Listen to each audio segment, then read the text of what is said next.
Assalamualaikum warahmatullahi wabarakatuh. Alhamdulillah wa syukurillah wassalatu wassalamu ala rasulillah wa ala alihi wa sahbihi wa man tabi'ahu wa wala. Allahumma salli wa sallim ala sayyidina wa nabiyyina Muhammad wa ala alihi wa sahbihi ajma'in. Amma ba'd. Syukur kita kepada Allah Subhanahu wa taala kerana dengan izinnya, dengan limpah dan kurnianya, maka Allah Subhanahu wa taala masih lagi memberi kita kesempatan hidup di atas muka bumi ini dengan tujuan untuk kita sama-sama berbakti kepada Allah Subhanahu wa taala. Dan juga saya mengharapkan kepada semua penonton yang sudi menonton tazkirah dalam channel ini sentiasa dalam keadaan sihat wal afiat, sentiasa dalam keadaan bahagia di samping keluarga yang tercinta. Syukur kepada Allah Subhanahu wa taala. Sebab itu dalam kehidupan ini kita tak boleh rasa kecewa dan juga kita tak boleh putus asa dengan rahmat Allah. Allah berfirman dalam Al-Quran, la taqnatu min rahmatillah, janganlah kamu putus asa dengan rahmat Allah. Ya, jangan putus asa tuan-tuan. Sekiranya kita pernah melakukan dosa ya yang besar umpamanya, maka hendaklah kita memohon pada Allah Subhanahu wa taala. Jangan kita kecewa, jangan kita putus asa, jangan kita rasa tertekan, tetapi kita masih ada Allah Tuhan kita. Ya. Maka hendaklah kita bertaubat sungguh-sungguh kepada Allah Subhanahu wa taala. Ya, insya-Allah Allah yang Maha Pengasih dan Maha Penyayang akan mengampunkan dosa kita. Kemudian banyak contoh-contoh ataupun kisah-kisah menarik tentang orang yang bertaubat kepada Allah Subhanahu wa taala walaupun telah melakukan dosa yang besar, tapi mereka masih merasa gerun dan takut pada Allah Subhanahu wa taala. Ya, contoh saya nak ceritakan di zaman Rasulullah sallallahu alaihi wasallam masih hidup, iaitu ada seorang wanita solihah, ya. Wanita solihah. Kisah ini sebenarnya sesuai untuk didengari oleh semua wanita-wanita yang ada di sana, dan bukan setakat wanita, bahkan kaum lelaki pun, kaum Adam, kaum bapa pun boleh ambil iktibar dalam kisah ini, kerana kisah ini adalah kisah benar.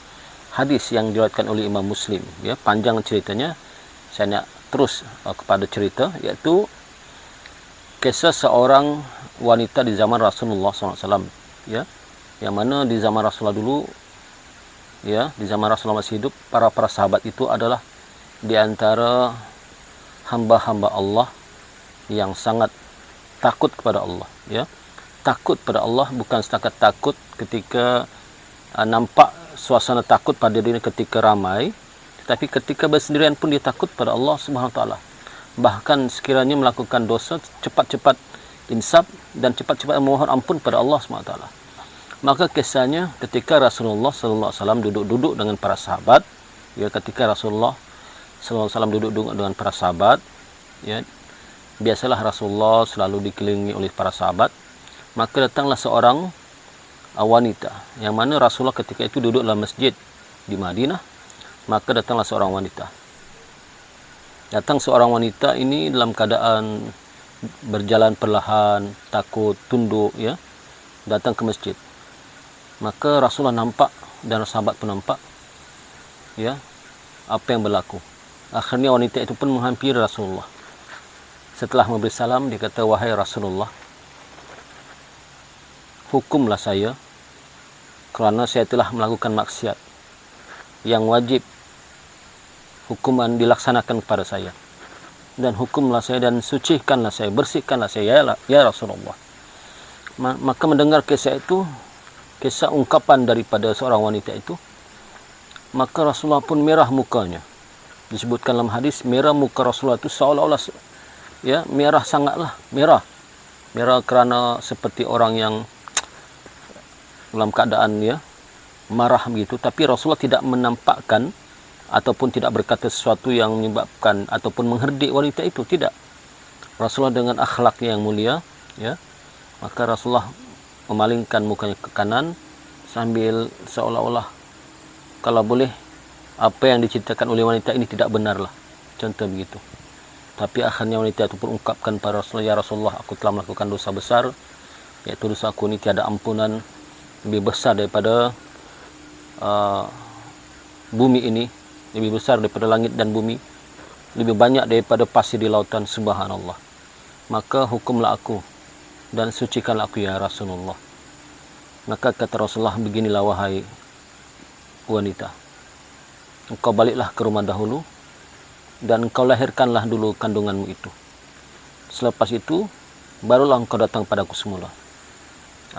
Para penonton sekalian, artinya wanita itu telah melakukan dosa zina. Ya, zina.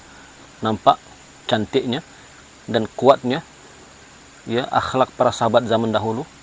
Mereka melakukan zina secara sembunyi-sembunyi, tapi mereka mengaku ya, berterus terang kepada Rasulullah, memberanikan diri kepada Rasulullah.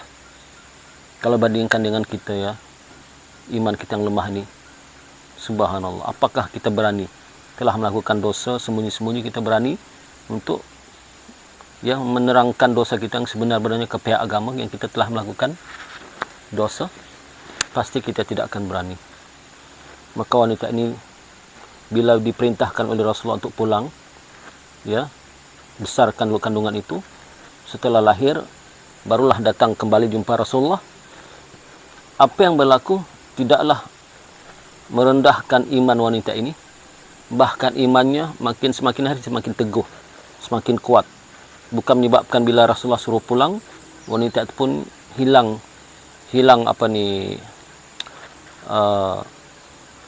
terus daripada hingga tidak ingin berjumpa Rasulullah lagi. Tidak. Tetapi wanita itu semakin kuat imannya, semakin teguh imannya. Ya, maka bulan pun berganti bulan. Sampailah 9 bulan dan cukuplah saatnya untuk melahirkan bayi itu, maka lahirlah bayi itu. Maka tidak semena-mena ketika bayi itu lahir dalam keadaan darah nipas yang pertama jatuh, ya, terus wanita itu dibungkusnya bayi itu dan bertemu dengan Rasulullah. Ya, sekali lagi, ya Rasulullah, kata wanita itu, sesungguhnya aku telah menunaikan janji dan inilah bayi itu yang telah aku lahirkan. Maka wahai Rasulullah, hukumlah aku. Maka bila melihat bayi itu, Rasulullah hatinya remuk. Sedih Rasulullah, sedih yang sangat, hatinya remuk. Mengapa tidak remuk wahai para penonton sekalian? Rasulullah ini adalah seorang nabi yang mempunyai hati yang sangat penyayang.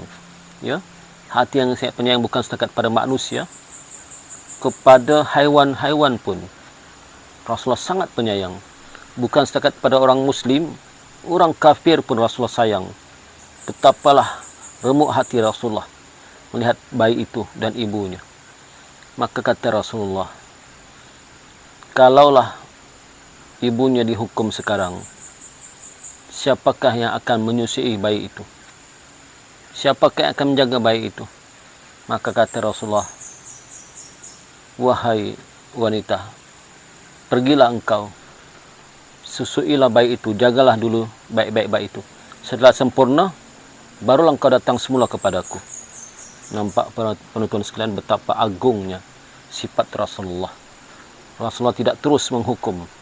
Bahkan dengan penuh kasih sayang, Rasulullah perintahkan wanita itu untuk menyusukan bayinya dan jagalah bayi itu hingga sempurna. Maknanya setelah mula membesarlah, ya, barulah kembali datang berjumpa Rasulullah.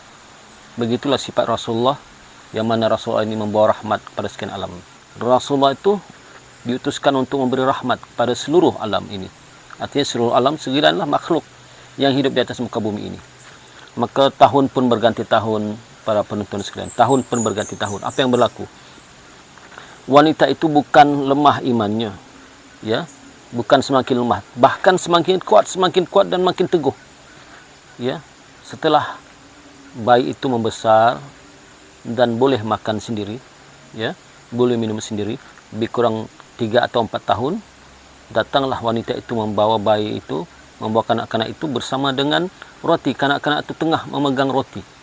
Kanak-kanak yang dibawa oleh ibu itu tengah memegang roti bertemu Rasulullah dengan berkata, ya Rasulullah, aku telah menunaikan janji, maka ya Rasulullah, hukumlah aku, sucikanlah aku ya Rasulullah, kata wanita itu. Remuk lagi hati Rasulullah melihatnya. Betapa tidak, ibu bakal dipisahkan dengan anak, dan anak bakal kehilangan ibu selama-lamanya. Ya, anak itu akan bakal kehilangan ibu selama-lamanya. Betapa tidak sedihnya dan remuknya hati Rasulullah. Tetapi oleh kerana ini adalah perintah Allah dan inilah ada keadilan namanya. Ya, perintah Allah dan ini keadilan. Rasulullah terpaksa menghukum wanita itu. Tapi sebelum itu kanak-kanak itu dibawa kepada Rasulullah. Maka kata Rasulullah, marilah kanak-kanak ini. Maka Rasulullah ambil kanak-kanak itu, dipangkunya. Rasulullah sedih. Setelah itu Rasulullah bersabda, sesiapa yang dapat menjaga budak ini, maka dia adalah temanku di syurga kelak. Sesiapa yang dapat menjaga budak ini, maka dia adalah temanku di syurga kelak. Sabda Rasulullah. Maka akhirnya dihukumlah wanita itu. Hukumannya apa? Para penonton sekalian, ya. Apa hukumannya? Hukumannya direjam sampai mati. Direjam sampai mati. Kerana hukum di zaman Rasulullah itu adalah seperti mana hukum sekarang, tidak berubah, iaitu orang yang telah berumah tangga, berkahwin, kemudian melakukan zina, maka hukumannya berat para penonton sekalian, iaitu dihukum rejam sampai mati. Subhanallah wa astaghfirullahalazim. Dihukum rejam sampai mati. Maka dihukumlah wanita itu. Ya, setelah selesai dihukum, wanita itu telah meninggal dunia, maka lantas Rasulullah SAW menyembayangkannya ataupun mensalatkan dia. Maka ketika Rasulullah datang untuk mensalatkan wanita itu, datanglah Sayyidina Umar dan berkata, "Ya Rasulullah, apakah Rasulullah ingin salatkan wanita ini sedangkan wanita ini telah pun berzina, melakukan dosa yang besar, maksiat yang besar?" Subhanallah. Apa kata Rasulullah? "Wahai Sayyidina Umar, sesungguhnya wanita ini telah pun bertaubat dengan taubat yang sungguh-sungguh, yakni taubat nasuhah. Dengan taubat yang sungguh-sungguh, ya Umar. Andai kata taubat wanita ini, ya, andai kata taubat wanita ini boleh dibagikan kepada penduduk Madinah, maka 70 orang penduduk Madinah dapat tampias ataupun dapat terampun dosanya dengan sebab taubat wanita ini. Artinya dibandingkan satu taubat wanita ini boleh menyamai 70 taubat penduduk Madinah. Subhanallah, ya. Subhanallah tuan-tuan, para penonton sekalian. Satu taubat wanita ini, taubat yang sungguh-sungguh ini, kata Rasulullah, menyamai dengan taubat 70 penduduk Madinah yang bertaubat. Subhanallah. Ya, hebat wanita ini. Wanita yang sungguh-sungguh bertaubat kepada Allah Subhanahu wa taala. Maka lantas mendengar itu, mundurlah Sayyidina Umar. Ya, kerana mendengar kata Rasulullah bahawa wanita ini bukanlah wanita biasa, tetapi wanita yang betul-betul takut kepada Allah Subhanahu wa taala. Yang insaf, sanggup dihukum di dunia ini, yang penting tidak akan dihukum di akhirat. Kerana orang yang akan dihukum di dunia ini, direjam seperti hukuman begitu, direjam sampai mati, maka dia tidak akan dihukum di akhirat. Kerana hukum di akhirat lebih pedih. Hukum di akhirat lebih pedih, lebih azab, lebih siksa. Hukum orang yang berzina ataupun apa saja dosa-dosa besar, sekiranya dia tidak bertaubat, dihukum di akhirat, maka na'udzubillah min zalik, hukuman di akhirat lebih berat, lebih dahsyat daripada hukuman dunia. Sebab itu wanita ini memilih hukuman dunia, yang penting dia selamat, dia mati dalam keadaan bertaubat, dan tidak akan dihukum di akhirat yang kekal abadi. Kerana hukuman di akhirat kekal abadi. Orang-orang dihukum di akhirat, contohlah dimasukkan dalam neraka dalam keadaan dia tidak bertaubat pada Allah, ya.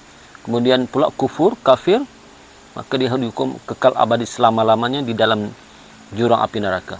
Kecuali kalau dia mempunyai iman, dia Islam, dia orang Islam, tidak kufur, tidak musyrik, tidak menyekutukan Allah, masih ada iman di hatinya walaupun sebesar zarrah, maka setelah disiksa, ya, di api neraka itu, dalam neraka itu, akhirnya dia akan dimasukkan juga ke dalam syurga kerana ia masih memiliki iman walaupun sebesar zarrah. Subhanallah. Tapi bayangkanlah para penonton sekalian, ya, bagaimana bandingan hari di dunia dan hari di akhirat. Apakah perbandingan hari dunia dan akhirat? Ka'alfi sanatum mimma ta'uddun. Sehari di akhirat sama dengan 1000 tahun di dunia. Sehari di akhirat sama dengan seolah-olah 1000 tahun di dunia. Bayangkanlah kalau kita masuk, na'udzubillah min zalik, minta jauhkanlah. andai kata seseorang itulah, bukan kita, ya, bukan kita minta Allah jauhkan kita daripada api neraka. Maksudnya orang lain contohlah, ya, masuk dalam neraka sehari sahaja, maka dia akan disiksa seolah-olah 1000 tahun. Sedangkan umur kita di dunia, para penonton sekalian, tidak sampai 1000 tahun. Ya, tidak sampai 1000 tahun. 100 tahun pun susah. Paling tidak 80, 90, lebih sikit kita telah meninggal dunia. Renung-renungkanlah cerita ini. Ya. Renungkan cerita ini. Pertama, kita dapat pengajaran bahawa kisah seorang wanita yang salihah yang ingin bertobat pada Allah SWT sungguh-sungguh, kuatnya imannya. Kita boleh contoh ya, imannya kuat. Jadi kita di akhir zaman ini, kalau kita tidak mampulah seperti mana wanita salihah di zaman Rasulullah, memohon ampunlah pada Allah secara diam-diam, secara senyap-senyap. Kita buat dosa senyap-senyap, maka mohon ampunlah pada Allah secara senyap-senyap, ya. Mudah-mudahan Allah ampunkan dosa kita. Jangan disimpan dosa itu, subhanallah, ya. Jangan disimpan, bertobatlah pada Allah SWT. Kerana sesungguhnya Allah itu Maha Pengasih dan Maha Penyayang. Dosa setinggi gunung pun Allah ampunkan. Dosa sebesar langit dan bumi ini pun Allah ampunkan. Dosa sebanyak pasir di lautan pun Allah ampunkan, dengan syarat bertobat nasuha, tobat yang sungguh-sungguh. Tobat pada Allah sungguh-sungguh, insya-Allah Allah akan ampunkan. Ya, pengajaran kedua ialah bagaimana sikap orang yang bertakwa itu, takut kepada Allah Subhanahu wa taala. Pengajaran ketiga ialah hendaklah kita bertaubat sekiranya kita melakukan dosa. Kalau tidak mampu terus terang, ya, maka kalau kita melakukan dosa yang senyap-senyap, maka mohonlah kepada Allah Subhanahu wa taala secara senyap-senyap, ya. Kerana di zaman kita sekarang ini kita tidak ada nabi. Kita cuma ada jabatan agama, pejabat agama, ya. Jadi maklumlah iman kita lemah. Bila buat laporan di pejabat agama, kita malu terungkap segala kesalahan dan dosa kita. Maka bertobatlah kepada Allah sungguh-sungguh. Selepas taubat itu laksanakanlah segala perintah Allah. Ya, melaksanakan perintah Allah, insya-Allah kita akan selamat di dunia dan selamat di akhirat. Maka cukup setakat itu tazkirah ringkas pada kali ini. Moga-moga ia dapat memberi manfaat pada saya dan para penonton sekalian. Sekian, wabillahi wallahu alam. Assalamualaikum warahmatullahi wabarakatuh.